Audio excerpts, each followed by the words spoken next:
കഴിഞ്ഞ ആഴ്ച ഈ അമ്മ പശുവിനെ കൂട്ടിൽ നിന്ന് ഇറക്കിയപ്പോഴത്തേന് അതിൻ്റെ കുഞ്ഞ് തൊട്ട് താഴെ നിൽക്കുമായിരുന്നു. അമ്മ പശു എടുത്ത് ഒരൊറ്റ ചാട്ടം കൊടുത്തു. ചാടിയത് നേരെ കുഞ്ഞിപ്പശുവിൻ്റെ ദേഹത്തോട്ട്. അമ്മ പശുവിൻ്റെ വെയിറ്റ് കാരണം പാവം കുഞ്ഞിപ്പശുവിന് 2 കുഞ്ഞു കൊമ്പ് ഉണ്ടായി വന്നതായിരുന്നു. അതിലൊരു കുഞ്ഞു കൊമ്പങ്ങ് ഒടിഞ്ഞു പോയി.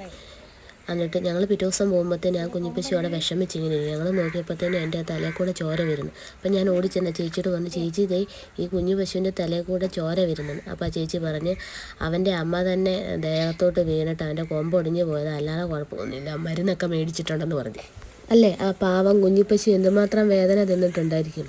അതിന് പുതിയ കൊമ്പ് മുളയ്ക്കുമോ എന്നൊന്നും അറിയത്തില്ല. പക്ഷേ ഞാനും മോളും എന്നും രാവിലെ മോളെ സ്കൂളിൽ കൊണ്ടുവിടാൻ പോകുമ്പം പശു കുഞ്ഞിനെ നോക്കും, പുതിയ കൊമ്പെങ്ങാനും പെട്ടെന്ന് മുളച്ച് വന്നിട്ടുണ്ടോയെന്ന്. പക്ഷെ ഇതുവരെ വളർന്നു വന്നിട്ടൊന്നുമില്ല, എങ്കിലും ഞങ്ങൾ നോക്കും.